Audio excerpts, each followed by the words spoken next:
Studijā šodien esmu es, Dainis, un šodien gribētu runāt par tēmu, ko varētu nosaukt, kā Dievs skatās uz intīmām attiecībām, jeb skats uz šīm seksuālām attiecībām ar Dieva acīm. Gribētu arī pateikt, ka mums ir aizvadītajā nedēļas nogalē ir brīnišķīgi pagājis mūsu festivāls Mīlestība nav mirusi, ko organizē kustība Īsta mīlestība gaida, un kopā ar darbiniekiem bijuši apmēram 180 cilvēki, un bijuši gan svētīgas lekcijas, gan laiks mazajās grupās. Un liels paldies visiem, kas kalpoja, kas atsaucās, kas atbalstīja, lektoriem un arī dalībniekiem un mūziķiem. Un ikvienam, kas darīja visus mazos lielos darbiņus, paldies par ieguldīto darbu Dieva valstībā, un pats es dzirdējis personīgi, ka ļoti daudz jaunieši ir stiprināti garīgi, atjaunojuši attiecības ar Dievu, un paldies Dievam par to, ka varam sanākt kopā un ļaut Dievam uz sevi runāt. Bet tad ķersimies klāt pie tēmas. Mēs dzīvojam laikmatā, kur intimitāti vēlnam ir izdevies ļoti, ļoti sakropļot. Daudzi mūsu vecāki dzīvojuši padomu laikā, kur bija teiciens seksa nav, jo padomu savienībā tāds nav, un līdz ar to arī tas ir izkropļots tāds termins un doma, jo tiešām informācija par to nekur nebija, un līdz ar to dažādas arī sekas tam bijušas. Bet tomēr mēs nevaram noliegt, ka intīmās attiecības Dievs ir radījis, ka viņš ir tās devis. Neviens cilvēks pats nav izgudrojis to, tas ir radītāja dots. Un bieži vien mums traucē paskatīties uz šīm attiecībām tas sakropļotais piemērs, ko mēs redzam ārpusē. Un gribētu šodien paskatīties ar Bībeles acīm uz šīm intīmām attiecībām. Kāpēc tad Dievs viņas ir devis? Un arī varbūt īpaši tiem, kas ir laulībā, varbūt paskatīties uz tādu īpašu aspektu, kā tādu līdzību, ko Dievs parasti parāda Bībelē intīmas attiecības, ko viņš viņas salīdzina. Tā pirmā, protams, skaidrā lieta, kas mums ir, kad intīmas attiecības domāts ir bērnu radīšanai. Tātad pirmo cilvēku Dievs radīja no māla, un ir joprojām ir dažādi pētījumi, kas parāda, ka tas māls, kas ir austrumos, sarkanais māls, viņam ir gandrīz praktiski identisks ķīmiskais sastāvs ar cilvēka ķīmiskiem elementiem. Otrais cilvēks, jeb Ieva, tika radīta jau no gatava ķermeņa, no Ādama ribas, no kaula. Un līdz ar to sievietes ir no smalkāka materiāla, ja mēs vīrieši tādi varbūt tādi prastāki, nemākam varbūt vienmēr pareizi un kārtīgi uzvesties, biežāk staigājam sasmērēt vai no darba netīras rokas vai sportojot, sievietes tādas smalkākas, un jo viņām tomēr smalki elementi ir iekšā.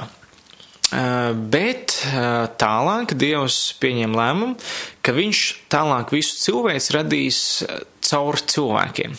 Tātad sadarbojoties vīrietim un sievietei, savienojoties, tiks radīta dzīvība, ko Dievs radīs sievietes miesās.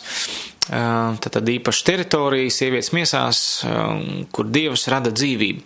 Un neviens bez Dieva atļaujas tur nedrīkst ienākt. Savādāk tas ir grēks, tā ir ielaušanās Dieva teritorijā, viņa svētumā, kurā rodas radīšanas process. Un mēs zinām, ka ja radīšanas procesā kaut kas ir nepareizi, tad arī sekas ir bieži vien nepareizi. Un pirmā Mūzes grāmatā arī 21. nodaļa 27. pants, un Dievs radīja cilvēku pēc savu tēlu un pēc savu Dieva tēlu viņš to radīja, vīrieti un sievieti viņš radīja. Un tālāk teiks, un Dievs tos svētīja un sacīja uz tiem augļoties un vairojieties, piepildiet zemi un pakļaujiet sev to un valdiet pār zivīm jūrā un putniem gaisā un katru dzīvu radījumu, kas rāpo pa zemi. Tad viņš teica augļoties un vairojieties, respektīvi pavairojiet sevi. Tad no sākuma Dievs radīja cilvēku pēc savu tēla līdzības, un tālāk cilvēkam vajadzēja radīt pēc sava tēla līdzības jau pēcnācējus. Ja? Tad mazi Ādams un Ievas ir piepildījuši visu zemi, un šī pavēle ir piepildījusies. Problēma ir tas, kad, diemžēl, Ādams un Ieva sagrēko, un šis grēks arī ir iedzimis mūsos. Mēs visi piedzimstam ar šo iedzimto grēku, jo no bērnības esam mazi egoistiski Ādami vai Ievas. Tātad pirmais, kam Dievs radīs intīmas attiecības, bērnu radīšanai. Ja, mēs neesam no stārķiem, mēs neesam no kāpostiem, mēs esam no cilvēkiem. Līdz ar to, ja tu klausies, tad zini, kad kāds ir to darījis. Un tā bija Dieva pavēle. Tātad visas Dieva pavēles ir labas. Tātad intīmas attiecības ir labas, ja tās ir pēc Dieva likumiem, tāpat kā uguns kamīnā, drošā, norobežotā teritorijā, ļoti laba lieta.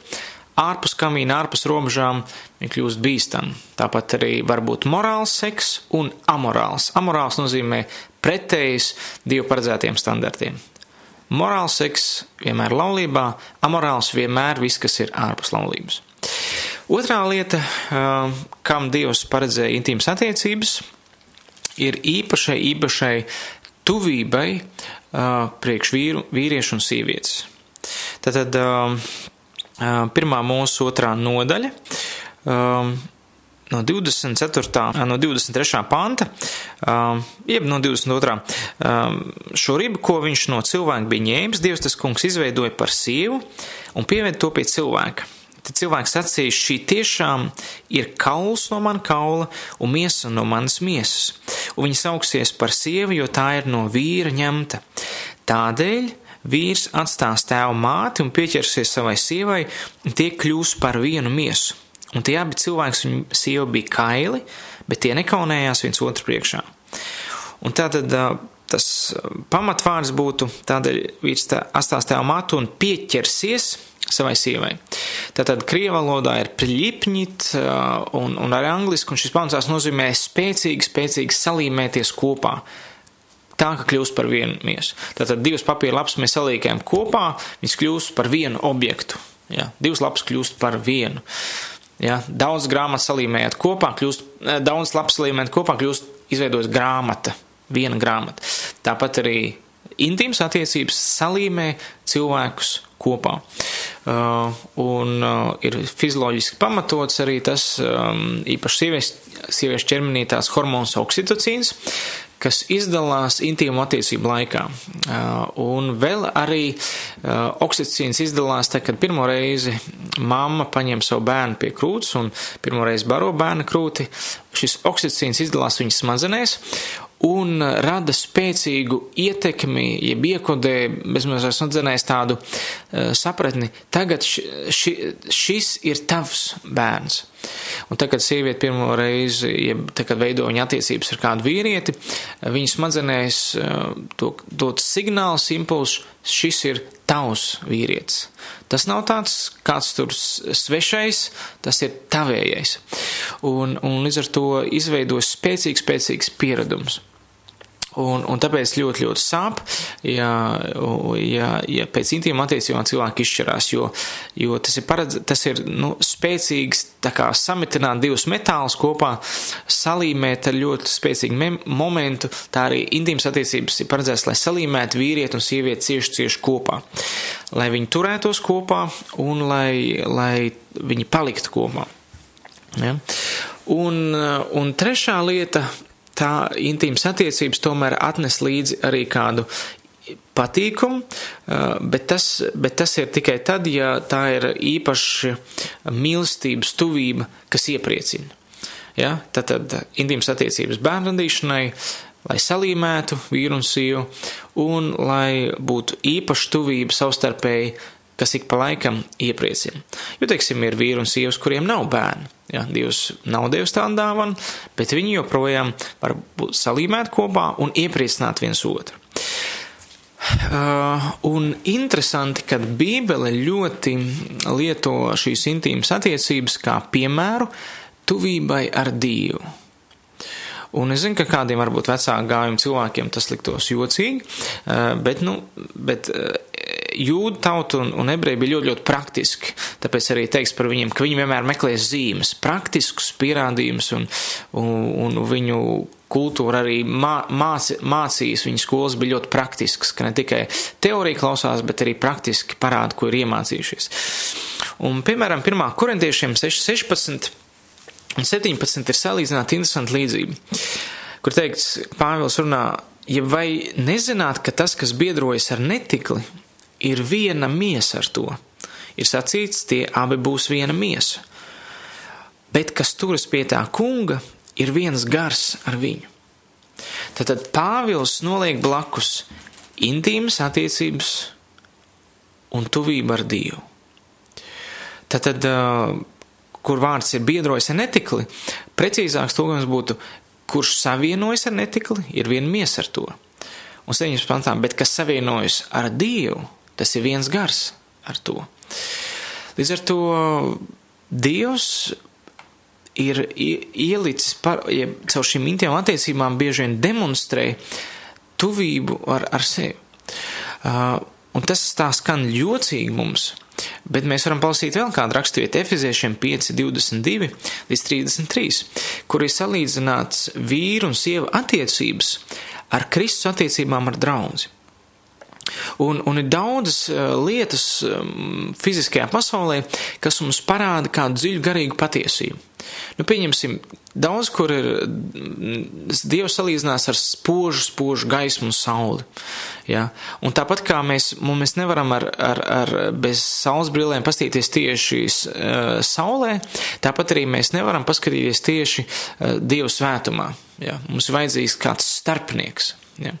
Tāpat arī pieņemsim, ir daudz, kur salīdzināts Dieva varenība ar pērkonu, ja? vai teiksim, ar vētru, vai ar milzīgiem viļņiem, kur teiks, kad Dieva gars ir kā ūdens straumi, kā dzīvības straumi. Līdz ar to daudzas fiziskas lietas mūsu pasaulē ielikts, kas patiesībā demonstrē kādu no garīgām patiesībām.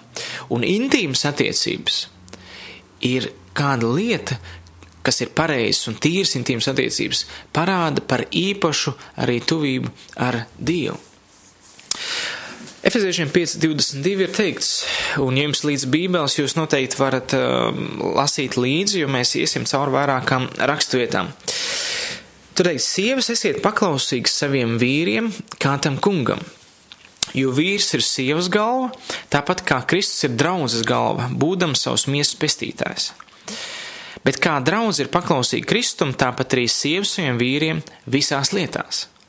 Tātad Dievs sievai saka, ka viņai jābūt paklausīgiem savam vīram kā Dievam. Cik interesanti. Un bieži vien vīri gan to izmanto tā sautīgi, bet vīriem ir jāskatās tālāk no 25. panta. Vīri mīlies savus sievas, tāpat kā Kristus mīlēs savu draudzi. Pats nododamies viņas labā, lai to darītu svētu, šķīstot ar mazgāšanu ūdenī caur vārdu.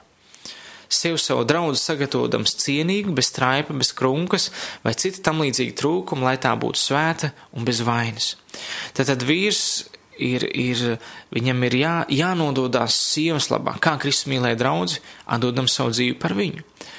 Tā vīriem ir pavēlēts mīlēt savu sievu, aizliedzot sevi, darot viņu svētu, darot viņu šķīstu, sagatavotams viņu par cienīgu, tātad cienot viņu un darbojoties viņas labā.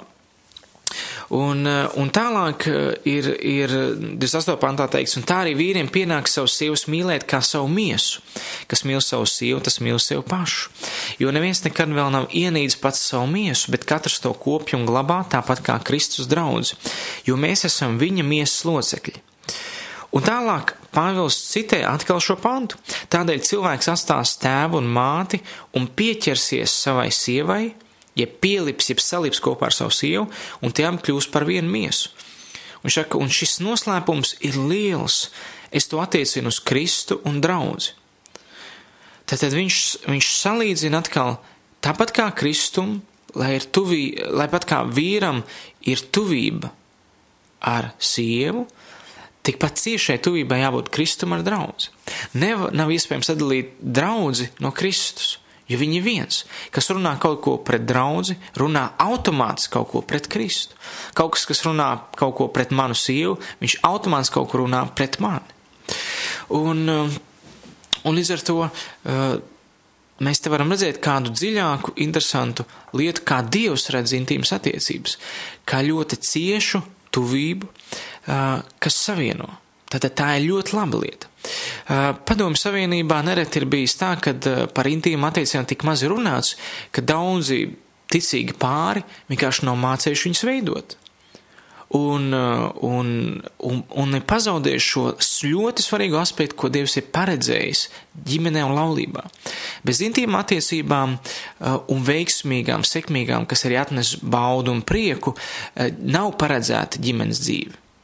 Nav. Vīru un sievas attiecībām jābūt appusēji baudu pilnām attiecībām. Teiks, ka Dievs mums devis visu bagātīgi baudīt. Tā problēma ir tas, ka cilvēki ir kļuvuši tā, ka viņi sāk mīlēt baudu vairāk nekā Dievu. Tas gan nav pareizi. Vairāk jāmīl Dievs, un tad arī mēs pareizi mācīsim baudīt. Ka mēs iemīlam baudu vairāk nekā Dievu, bauda mūs sāk kropļot. Un līdz ar to, un viņas kļūst par mūsu elku. Tātad pirmais, kas mums ir jābauda, ir pats Dievs, Dieva klātbūtne, visgarīgais. Un tad, kad tas mums ir pirmajā vietā, mēs varam droši baudīt visas pārējās lietas, mums ir brīvība to darīt, Dievs to ļauj un Dievs pat to grib. Jo vienmēr, ka mēs baudīsim tad, kad Dievs būs pirmajā vietā, mēs vienmēr pateiksimies Dievam. Jā, arī par intīmām attiecībām un laulībā. Es zinu kādus ticīgus pāris, kas vienmēr, pirms viņi veido intīmas attiecības, viņi lūdz Dievu. Un līdz ar to tā ir tāda ļoti, ļoti svarīga lieta ieraudzīt, ka Dievam ir svarīgi, kā tiek veidots intīmas attiecības, kur viņas tiek veidots, ar ko, kad, un viņam ir ļoti liela vēlme, ka tās atnes iepriecu gan vīram, gan sievai.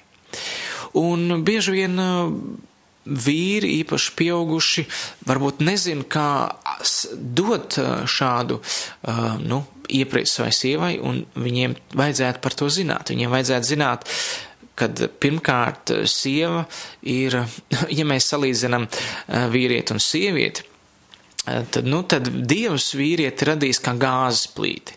Viņš ir ļoti ātri gatavs uz šo fizisko tuvību. Sieviete vairāk ir kā elektriskā plīts. Viņa lēni sakarst un lēni atdziest. Un es domāju, ka bieži vien velns atnes tādu nepareizas apsūdzības ticīgu cilvēku dzīvē un nosaucot, kad intīmas attiecības ir sliktas, nepareizs, tas ir grēks, to visu runāt, nosaukt, kad intīmas attiecības ir grēks, vīru un sievas starpā jau ir grēks. Tas jau ir pret Bībeli, jo Bībele to atļauj. Un viena no grāmatām, kas parāda šo alegoriju, šo tuvību ar Dievu un intīmas attiecības, ir tāda grāmata kā Augstā dziesma. Salmana augstā dziesma.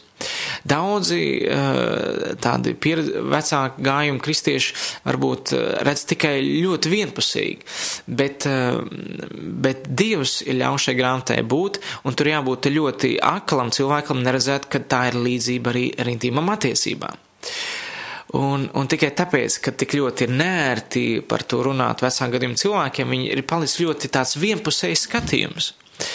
Bet Dievs ir radījis abas lietas – tuvību ar Dievu un tuvību ar sievu vai vīru. Un līdz ar to Dievs ir vairākas lietās parāda, kad tad, kad vīrs sola savai līgavai, vīrietis sola savai līgavai uzticību laulību dienā, viņi slēdz mutisku vienošanos un tad arī fizioloģisku vienošanos. Un fizioloģiskā vienošanās notiek šajā pirmajā reizē, kad vīrietis pārguļ sievieti, tiek izlietas asinis, un asinis simbolizē dzīvību.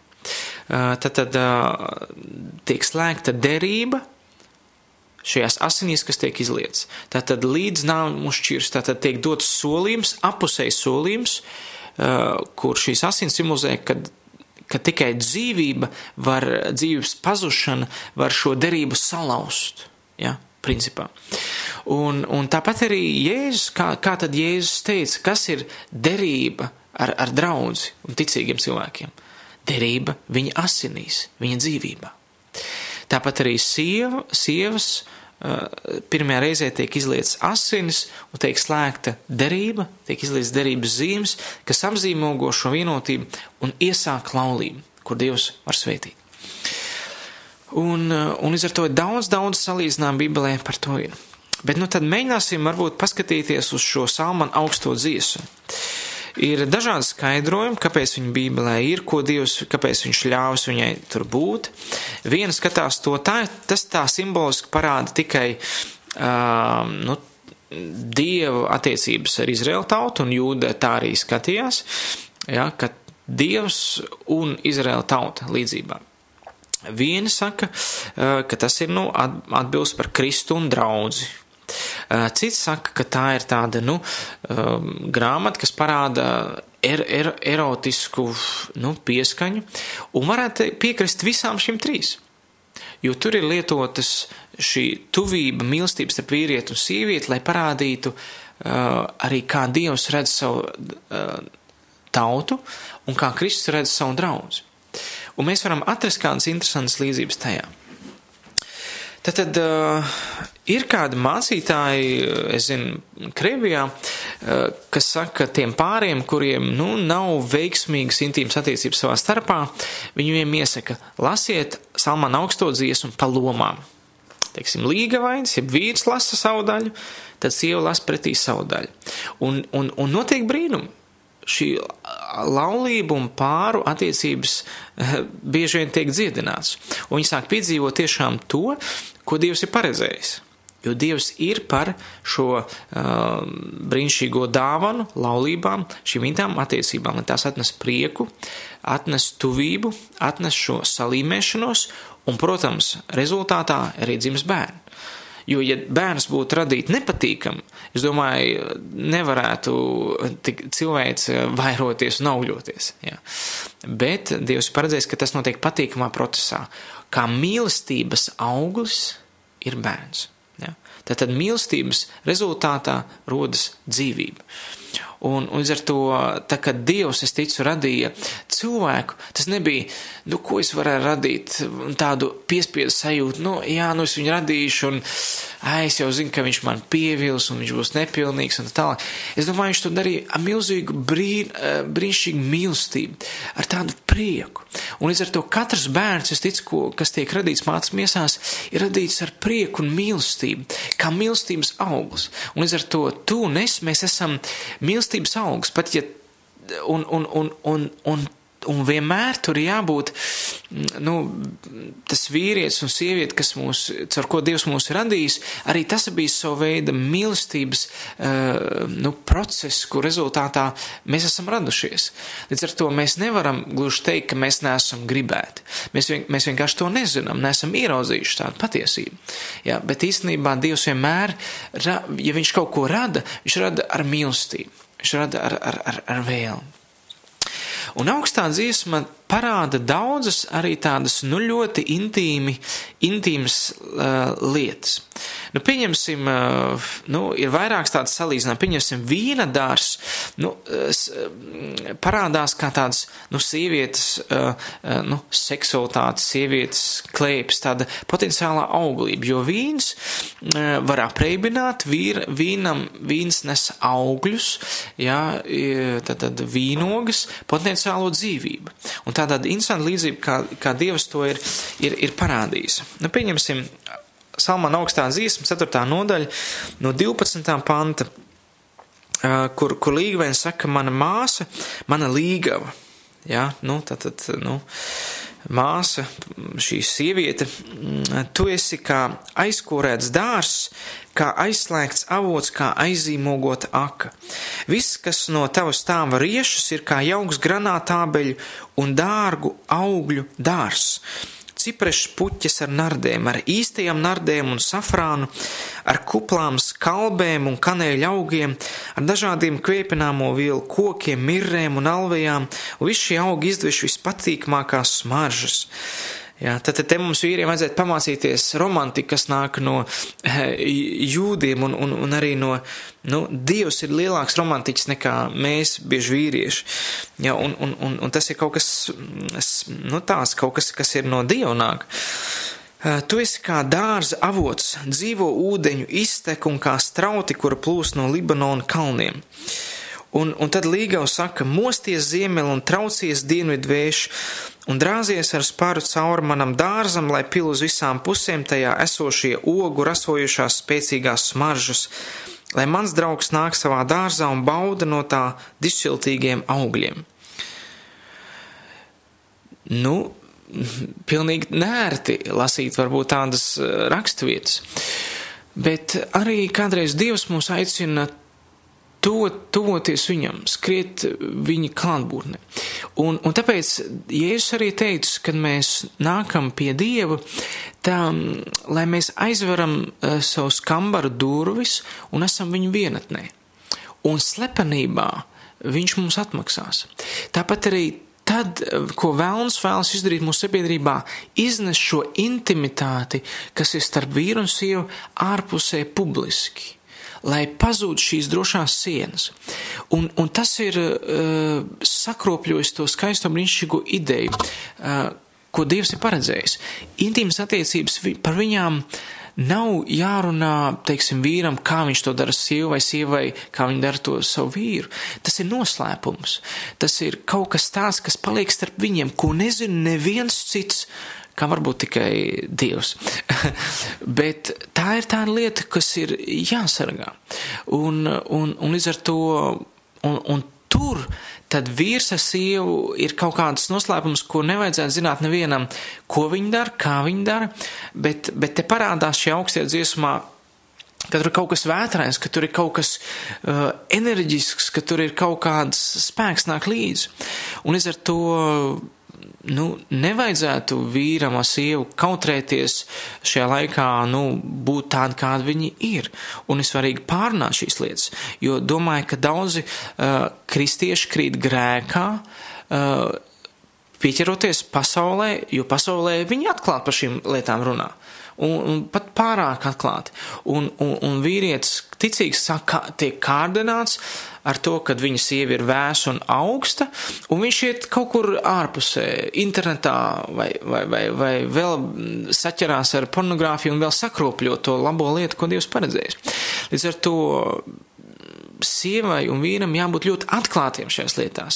Un jāļauj tam, kas nāk caur augsto dziesmu, bieži vien iedvesmot viņus. Saprast, ka Dievs to ir pieļāvis, jā. Bet to mēs, protams, arī varam redzēt, ka tas, ir tāda garīga līdzība ar to vētrenību, kāda mums ir tuvība pēc Dieva, jā. Bieži vien slavēšanas dziesmās un pielūgsmes dziesmās ir tādas dziesmas, kad es skatos tavās acīs un tu skaties man pretī un mums ir kā viena sirds. Un bieži vien šīs dziesmas īpaši vīrieši samulsina, ja, jo tās bieži vien ir tādas, gandrīz tā sievišķīgi mīlas dziesmas, bet tās ir ļoti tāda tuvība ar Dievu. Kur tuvība ar Dievu garu ir arī bieži vien tāda, kur, es esmu redzējis, ka cilvēki kādi, kas slavē un pielūdz un acīm ciet, liekas, ka tiešām viņš ir tā iemīlējies Dievā, ka tu negribi traucēt to mirkli, tev ir tāda cieņa.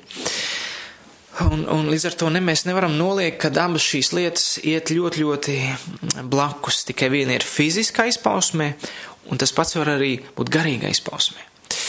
Tāpat arī ļoti tādas erotiskas atzīšanās augstajā dziesmā parādās, kur Līgava runā par savu līgavaini. 1.13. Mans draugs man ir kā miru pušķīts, kas novietots starp manām krūtīm. Ja? Vai arī 2. nodaļa 6. pants, ka viņa kreisā roka guļ zem manas galvas un viņa labā roka glāsta mani. Te ir kādas lietas, ko, pat nērti lasīt, bet mums, kristiešiem, mēs varam brīvi par šīm lietām runāt, ja mēs esam svēti, jo šķīstiem visas lietas ir šķīstas. Mums nevajag baidīties par to. Mums nevajag īpaši starp vīriem un sievām par to runāt, un šis raidījums ir tieši domās par to, lai ticīgi cilvēki domātu par šīm lietām. Jā, lai tomēr saprast, ka Dievs nav pret to, bet ir tieši ļoti par to. Ja? Tāpat arī par līgavu ir ļoti interesanti dažādi izteicieni šajā augstajā dziesmā. Ja, pieņemsim 4. nodaļa no 3 līdz 6. Ja, tavas lūpas ir kā sarkana purpura aukla, un tavu muti ir mīlīga, tavu vaigi ir kā granātābola sārtās plāksnes starp tavām divās grīstītēs savītajām matu cirtu pīnēm, pāri tām glaužas tavs šķidrauns. Tavs kakls ir kā Dāvida tornis ar puslokā uz priekšu izvirzīt aizsargu valni, ap kuru sakārti vesels 1000 vairogu un daudz spēcīgi vīri visdažādākie ieroči. Abas tavas krūts ir kā jaunas tirnas dvīņi, kas ganās zem lilijām. Kad diena metīsies dzestru un ēnas zudīs, es došos pie Miru kalna, pie smaržīgā vīraka pakalna. Ja, no kurienes tevi uzskatītu, tu ar vienu esi skaista, man draudzene, un tev nekur nav nekādas vainas. Vai arī, 7. nodaļa 2 līdz 4, tur ir vēl kāda interesanta. Cik cēli ir tava gaita tavās kurpēs, tu valnieka meita. Tavi gurni savu daļu apaļumu izliekumā ir kā 2 gredzeni, ko darinājusi gudra lielpratēja roka. Tavs klēpis ir kā apaļš kauss, kurā nekad netrūks dzēriena valgumis. Tavu miesa ir kā kviešu kopa, kas apspraudīta ar lilijām. Abas tavas krūts ir kā 2 jaunu stirnu dvīņi, un tā tālāk, un tā tālāk. Iedomājieties, kad ja vīrs lasīja savu sievai tādus vārdus, vai tas neradīt kādas romantiskas domas. Un te vēl varētu runāt par to, kur augstajā dziesmā parādās, kurā vietā ir tā viņa tuvība. Ja, un tas arī var atnest dažādu romantismu. Pieņemsim 1, 16, 17.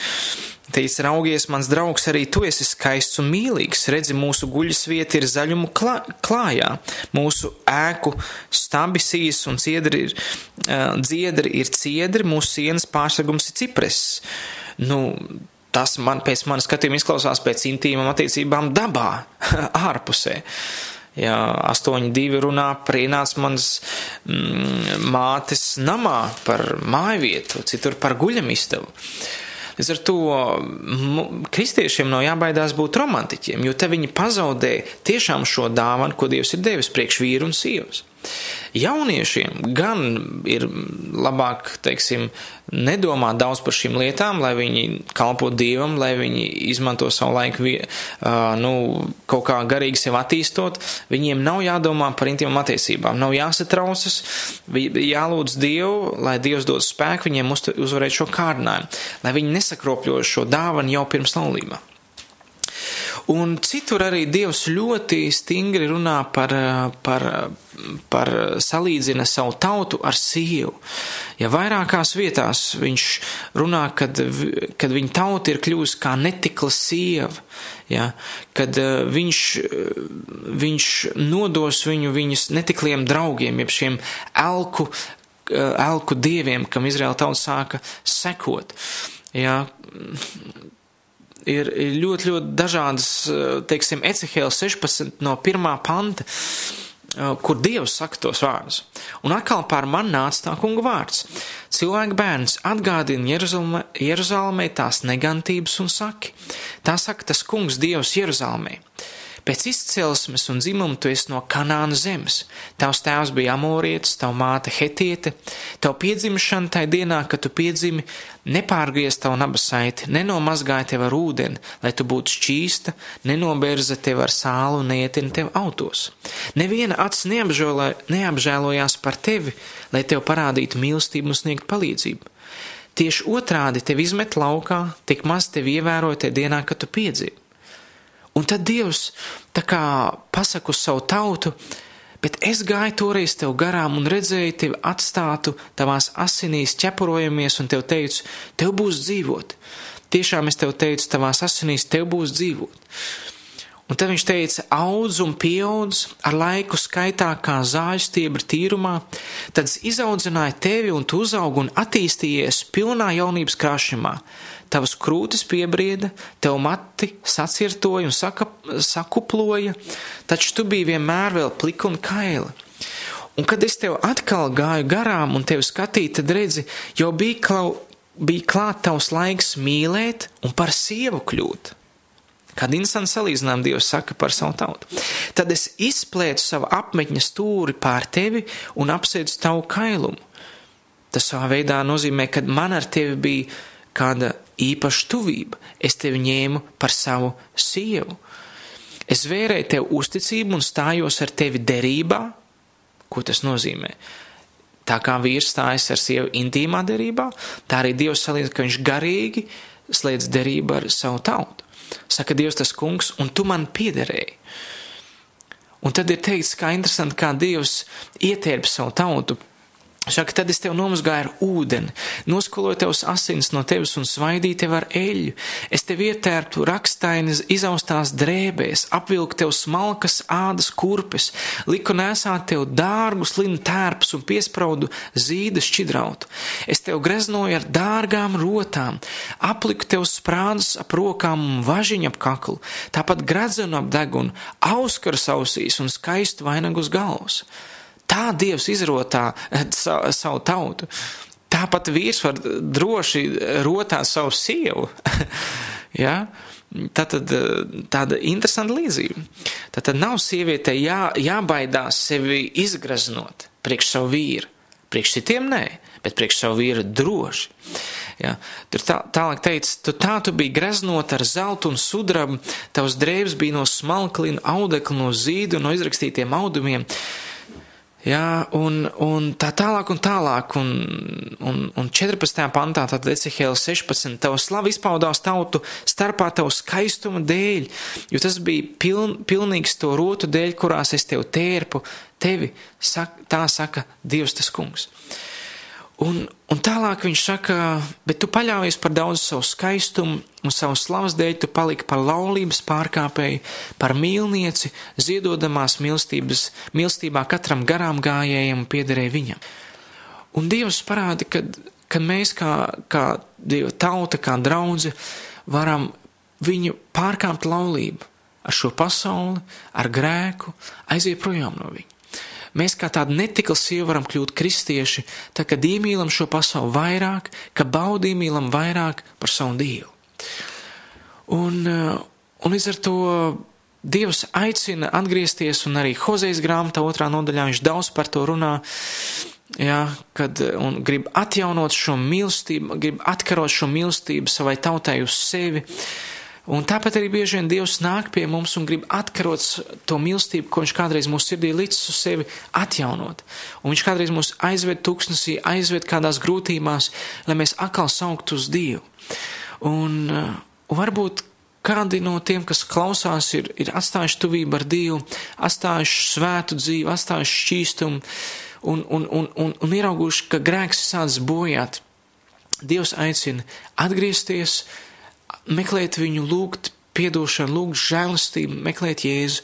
Un neatkarīgi, kāda ir varbūt tavas attiecības ar tavu vīru sievu, kāda ir tavas personīgas attiecības ar Dievu.